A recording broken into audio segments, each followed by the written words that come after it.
Okay, so one question that people ask me very often about this World War II research is what the point is to still identify these soldiers after 80 years, because people think that there's no more families, that even children might have died in the meantime and stuff. But that's not actually the case, and now I'm with the brother of a soldier called Eno Strobel, and he's going to tell us why it's important for him that his brother was identified relatively recently. Okay, Herr Strobel, können Sie mir sagen, die Geschichte von Ihrer Familie während dem Krieg und wann Sie geboren sind und wann einer von Ihren Brüdern identifiziert war und warum das wichtig für Ihre Familie ist? Ja, ich bin 1948 zur Welt gekommen, nach dem Krieg, nachdem meine Eltern keine Kinder mehr hatten, weil sie hatten 3 Söhne, die 1923, 24 und 25 geboren wurden. Mein Vater war im Krieg und meine 3 Brüder wurden nacheinander, wie sie 17 Jahre alt waren, wurden auch zum Krieg eingezogen. Und die 3 Brüder sind alle im Krieg geblieben. Einer ist in Russland gefallen, einer ist in Polen vermisst und einer, der Eno Strobel, der war dann in Südfrankreich vermisst. Wir haben leider keine Informationen, wo das genau war und was mit ihm passiert ist.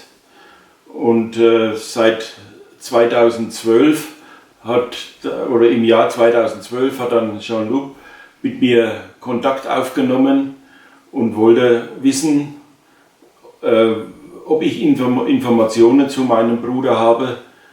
Und ich konnte dann mit alten Briefen und Bildern, und ich habe inzwischen dann auch das Soldbuch von ihm gefunden, belegen, wo er überall war.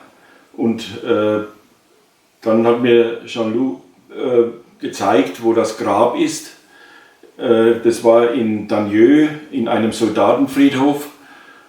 Da sind wir dann zusammen mit meiner Frau 2015 nach Dagneux gefahren und haben das Grab gefunden und hatten endlich ein Zeichen von meinem Bruder, dass der gestorben ist und bestattet wurde. Und wir konnten dorthin fahren, haben gesehen, wo das Grab ist. Und das war eine richtige Erfüllung für uns und war eine Genugtuung, dass wir jemanden hatten, der sich dafür Zeit nimmt und der dafür brennt, dass Klarheit in solche Fälle kommt. Okay, und für die 2 anderen Brüder wissen Sie nicht, wo sie heute beerdigt sind? Ich weiß nur, dass der Willi, der ist in Russland gefallen. Da hatten wir auch eine Meldung bekommen, dass der gefallen ist und haben auch ein Bild von ihm, von seinem Grab. Aber dieser Friedhof, der existiert heute nicht mehr, habe ich inzwischen herausgefunden. Und mein Bruder Willi, von dem weiß ich nur, dass der in Polen vermisst ist, aber wann und wo das war, da haben wir keine Informationen. Okay, danke. Und vielleicht, wir können das noch machen. Kannst du hier kommen? Das sind einige Fotos von Eno. Auch hier in Italien oder Südfrankreich. Mit den Kameraden. Und der Soldbuch mit seinem Foto. Und er war vermisst, weil er war mit einem falschen Namen beerdigt, mit der Name Strubel. Aber hier ist Strobel geschrieben, deshalb verstehe ich nicht, warum die Amerikaner diese Fehler gemacht haben.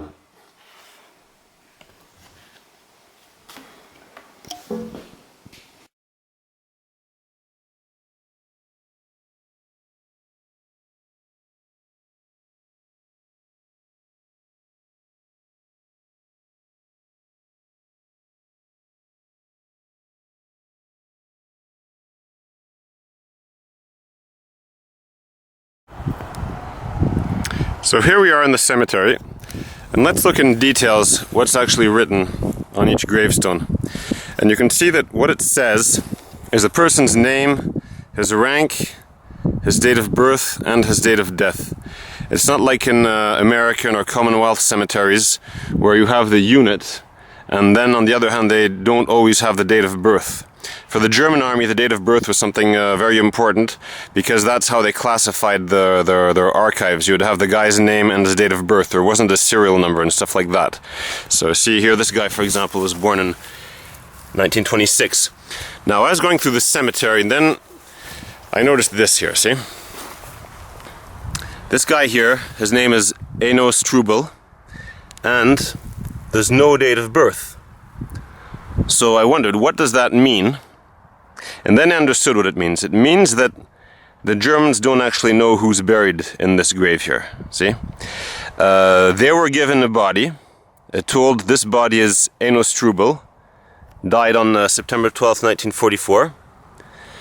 And then when they looked for him in their archives, they looked for Eno Strubel, they'd never found any Eno Strubel. So they weren't able to figure out what his date of birth was, because they don't know who he is. They just have this name that corresponds to nobody, to no known dead person or missing person. So they reburied him under this name, knowing that they actually don't know who this person is. Okay, so let's go back to this first body. Now, his name you see is Eno with one N and Strubel with a U. And he died in September 1944.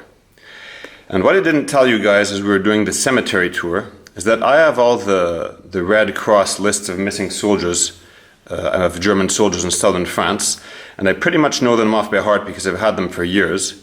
And as soon as I saw this grave for Eno Strubel, I thought that reminds me of something. And it reminded me of this guy who's missing in southern France, you see? Eno with two N's, Strobel with an O. And he's missing at Mount Scandius, which is near Nice, in September 1944. So my immediate hunch was that Strobel with O, the missing guy, and Strubel with U, the unknown guy in the cemetery, are actually the same person. But the question is, how can I prove that? How can I make a link between the two? The way I can make a link between the two is by proving that both of them not only have a similar name, but that they also died at a similar location and at a similar date. So basically I want to show that Eno Strobel and Eno Strubel died at the same place at the same time.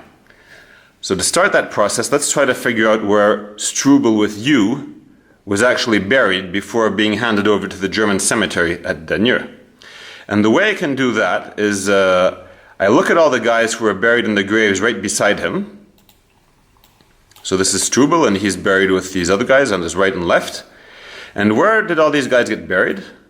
You see the burial locations are mostly Draguignan, which is in southern France, or else towns that are near Draguignan.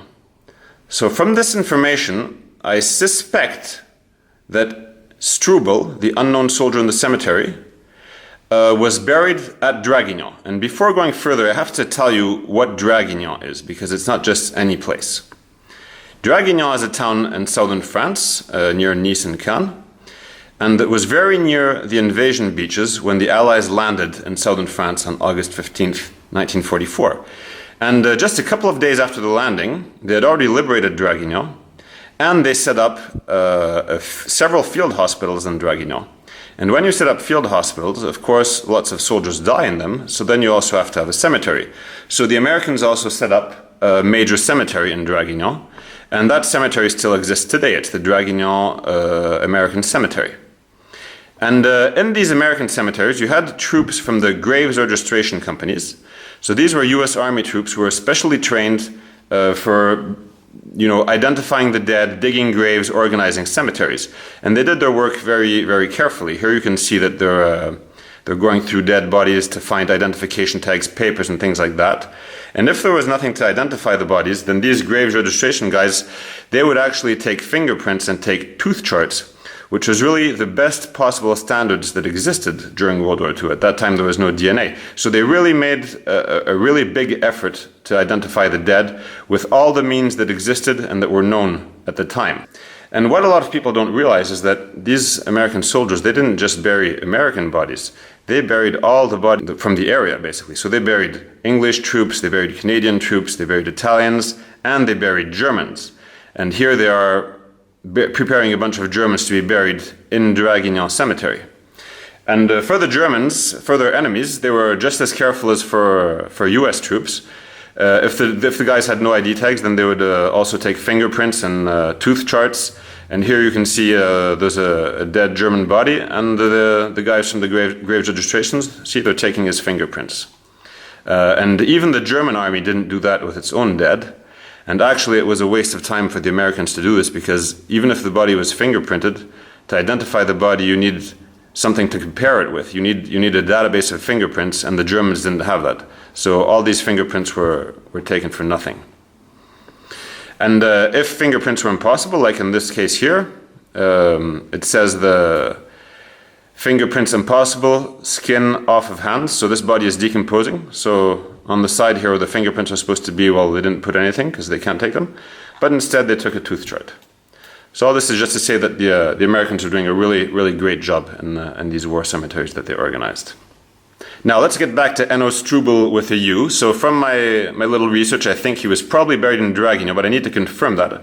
So I managed to get all the lists of burials from the Draguignan American Cemetery. And sure enough, who do I find?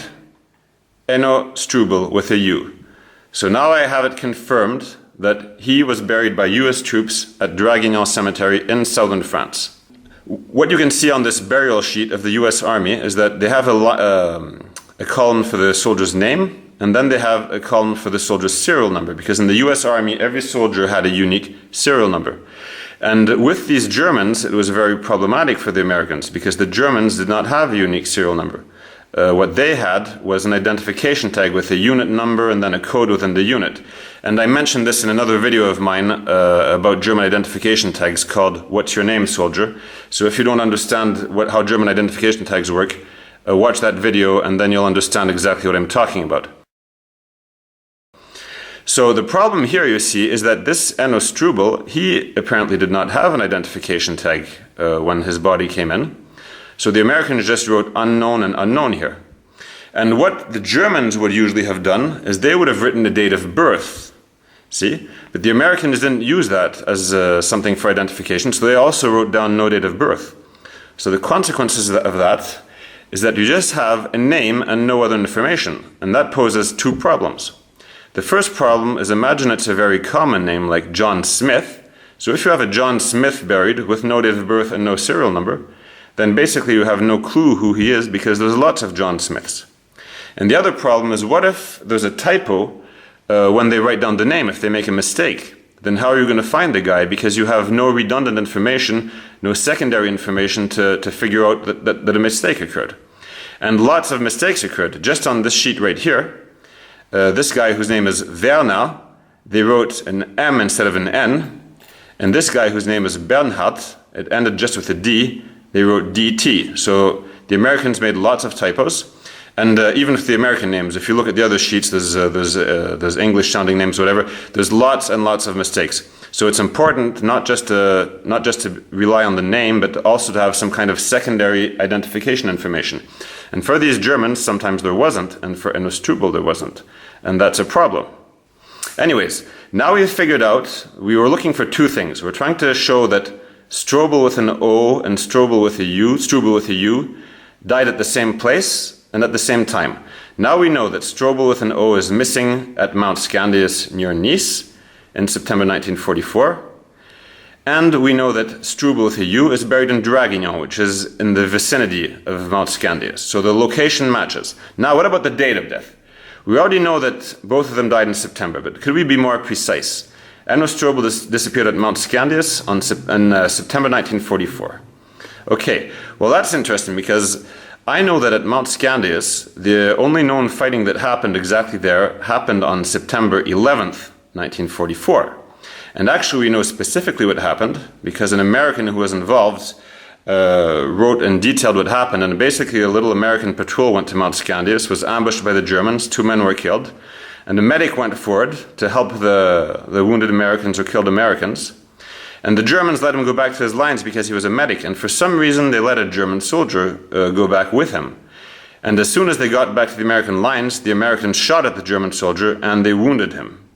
And here the medic describes that the German was wounded in the abdomen, and then he put a bandage on him.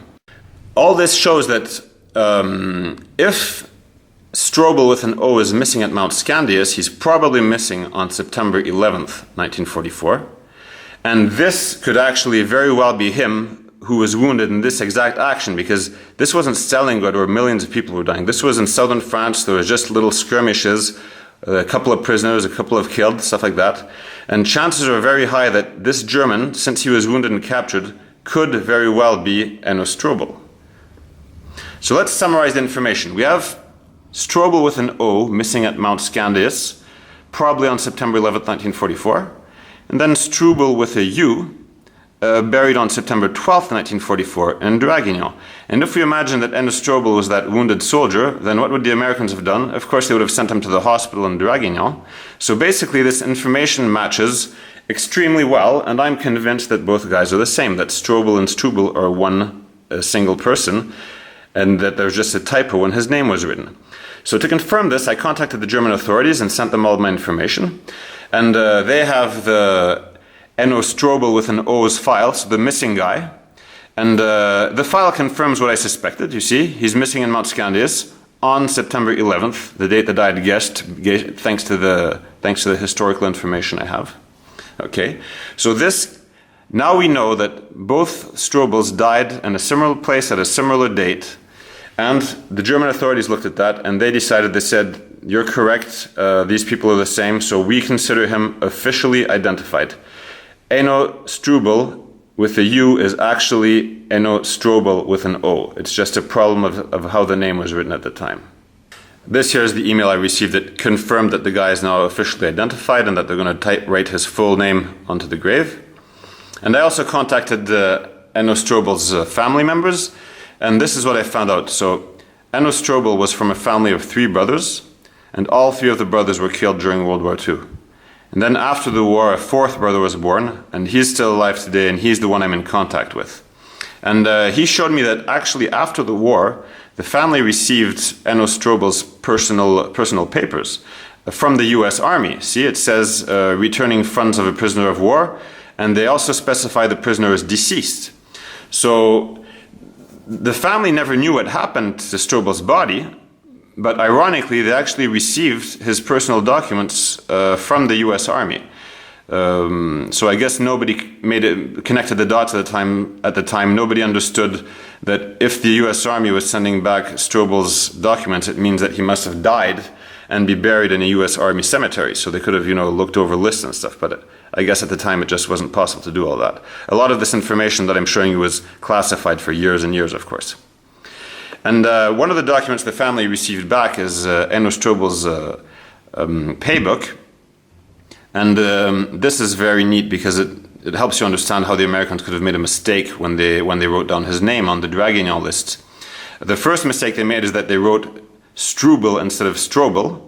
And you can see that this is all written by hand, so it would be easy to confuse this O with a U. And then, even more neat, you see that Eno, according to the document, is written with only one N, but then when Eno signs his name, he signs it with 2 N's. So you can't really blame the Americans for having made a mistake with the number of N's, since even the Germans on 2 different pages of their own ID document didn't get it properly. That's the first case, and so he's officially identified now.